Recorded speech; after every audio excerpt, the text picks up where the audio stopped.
What do you do when it's 5 o'clock on a Friday and you're getting up and leaving the house at 5 a.m. the following morning? Well, I'll tell you what you do.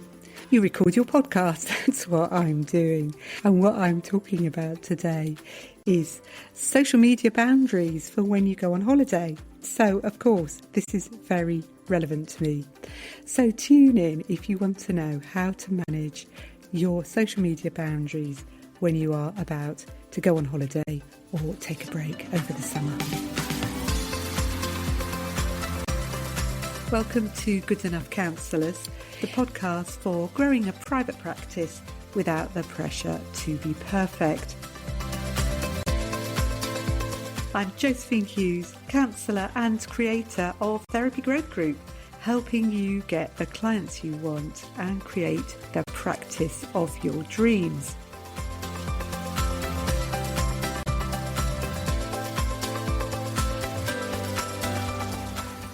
So isn't it difficult to know what to do? And I've faced this question today, which is, what am I going to do about my social media while I'm on holiday? And to be honest, I'm somebody who doesn't schedule a lot of social media in advance. I usually do it on the day when I'm thinking about it.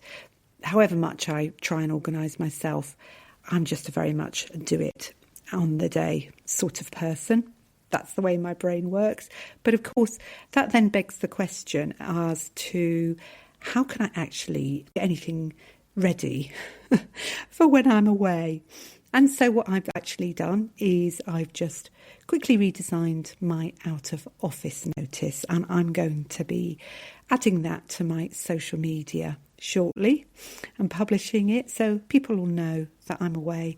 And I'm sure that post will attract some people saying, have a lovely time.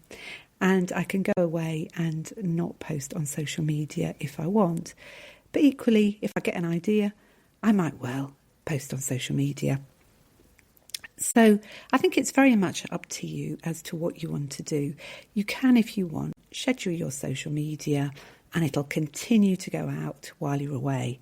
But that begs the question as to what you would do if you got any replies. Would you answer them or would you leave them until you get back? So sometimes something like an out of office is quite a useful thing to do. And what we often worry about with that is, what if people forget about me? Or, shouldn't I be posting often so that people see me and I stay relevant to them? And I think it's really important not to put too much pressure on yourself, because on the whole, people don't really notice if you don't post. But when you start posting again, you do something, even share something that's interesting about the fact that you've been away, and people quite often respond to that. And then you're just back to doing your normal posting routine. So the thing that I would really like to say is that it's very easy to think that you've got to post a lot. But actually, I think it's much better to be consistent. And consistency for you, posting daily just might not be possible for you. And I think possibly it's not easy for therapists to be posting every day. You've got too many other things going on in your life. And recently I interviewed Annie Jones, who talked about using Facebook for reaching clients locally.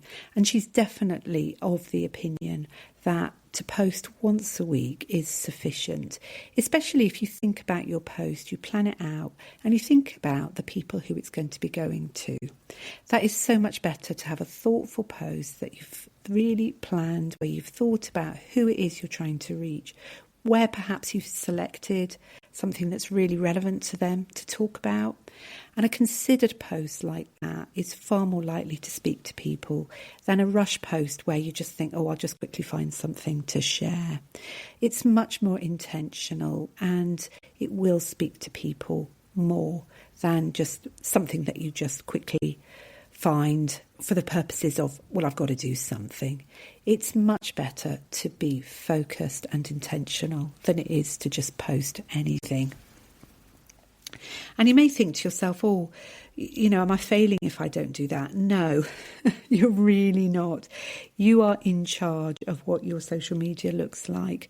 And it's up to you to decide what's going to work for you. You don't have to do it the same as anybody else. And I think we have to be really careful here, because you'll often get if you're on, say, Facebook, you'll get Business Suite saying to you, oh, post every day, because that means that more people will be able to find you. It wants you to be on the platform. It wants you to be doing stuff that keeps other people on the platform as well. It hasn't necessarily got your best interests at heart. And I think it's really important to think about what you need, and having a week or 2 weeks away from social media where you can refresh yourself, you can forget about it, you don't have to think about clients. That is really good for you. And it gives you a break, it gives you a rest, and it means that when you come back, you'll be so much fresher and better able to engage with people online. So you're not failing if you're not posting daily, and you're definitely not failing if you take time off. Now, while we're thinking about your relationship to social media, you may also like to think about your client's relationship to social media as well. And there's a day coming up in August which could be quite useful to you. And that is on the 21st of August. It's Internet Self-Care Day. Now, I don't know about you, but I do spend an awful lot of time scrolling through social media. And I think I saw an article the other day that said something like, do you really want to spend 4 weeks of your one wild and precious life scrolling on social media? Because someone had worked out that's sort of how much time we spend in our lives scrolling on social media. And if it was 4 weeks, I don't think that sounds enough. Certainly not for me. So easy to just get caught up in scrolling in social media. But of course, that does have an impact on us, doesn't it? And so the 21st of August, Internet Self-Care Day, could be a great day where you could bring in a story about how you look after yourself and how you control your social media scrolling, for example. You could talk about how you set boundaries on social media. Possibly you could talk about comparison. I have a lot of online comparison, as I've talked about before, and I'm getting so much better at this now. One of the boundaries that I've put in place is that if I find myself comparing myself to someone else, I'll actually unfollow them and not look at their stuff, because it's not healthy for me to be comparing myself to them. And I just let them go and just think, let them get on with what they're doing and I'll get on with what I'm doing. And that's, I've found, a really healthy social media boundary for me. So what helps you? What helps you when you're on social media? And how could perhaps you help your clients adapt something that might help them to have a healthier relationship with the internet and reduce comparison, reduce overwhelm, and maybe create a few healthier habits for when you're on your phone? So that's Internet Self-Care Day on the 21st of August. Now, another day that is coming up in August is on the 16th, and it's Authenticity Day. And while we're talking about social media and you thinking about your clients and what they need, I think it's really helpful to think about what you need too. And one of the things that we can do when we're running a social media page is we can look around at other people and they're doing something like Reels, for example, or they're doing a post in a particular way and we think it's very effective, and we sort of think to ourselves, is that what works? And then we can start trying to push ourselves into a particular mode. And the thing is it might be authentic for that other person to be doing that, but it may not be authentic for us. And of course, when we're trying too hard, people can actually pick up on that. The authenticity shines through so much more if we can just be who we really are. Because some of us love to share personal stories, but for other people that just wouldn't be right for them. So please don't feel that you've got to do it the same way as everyone else, and just think about that Authenticity Day and what being authentic really means for you, and maybe share something about what authenticity means for your clients as well, and how that might come through in their lives. There's so much AI slop around at the moment, isn't there? And I think that could be even a good way of talking about authenticity, about being real, about being you. And you could even bring something in on that particular day about how you're not like AI because you're a real human being with human beings' responses, and how that can really help clients because you're able to make connections, to see things, to help build them up in a way that AI just doesn't make possible. I'm very aware as I'm talking that, as I said, it's 5 o'clock on a Friday and I'm going on holiday in 12 hours' time.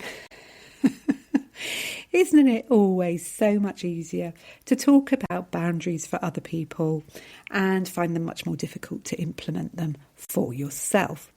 All I can say is that I know I'm going to be able to relax after I've recorded this podcast because I will send it off to my editor. He'll have something to do while I'm away, and I'll come back and it will all be ready, which is why I wanted to do it before I went away. But having said that, there are some lovely days coming up in August, which I think someone like me could really take notice of. On the 10th of August, it's Lazy Day. On the 15th of August, it's the Relaxation Day. And on the 8th, it's Happiness Happens Day. And I think there's a lovely theme running through all of those about rest and about allowing and about being rather than doing, how people relax in different ways perhaps, how laziness isn't really laziness, it's often rest, or it's a sign of maybe burnout, and how important it is to enjoy our rest. And with Happiness Happens, I think it's also about focusing on those small moments of joy. So what I'm going to do now is quickly remind you that if you're somebody who's on social media and you're struggling a bit to know what to say, often that struggle can be around you're not really quite sure who it is you're trying to reach with your social media. And that's when our social media can be very bland, and it means that the authenticity isn't really there because we're trying to be all things to everyone. Whereas if you really know who it is you're trying to reach, that makes it so much easier because you can directly speak to the problems that people have got, and you can talk about your lived experience of working with clients. Obviously, you wouldn't talk about the clients, but you could talk about the sorts of things that happen to people and the way that people might feel. And because you've got that lived experience, it comes across as very authentic. So next week, this is coming up in July, I am going to be teaching on niching and exploring whether or not you'd like a niche. And that's going to be on Tuesday, the 14th of July at 7:30. And I will pop the link into the show notes. But if you're listening to this after the episode has come out and that date has passed, I do run these workshops regularly. So do check out the link in the show notes. So I'm going to finish now and go and pack my suitcase. But before I do, I just want to leave you with some short questions. What would a sustainable social media schedule look like for you? Would it be just posting once a week? Because that is perfectly okay. You don't have to post every day. I talked about boundaries on social media. What would help you?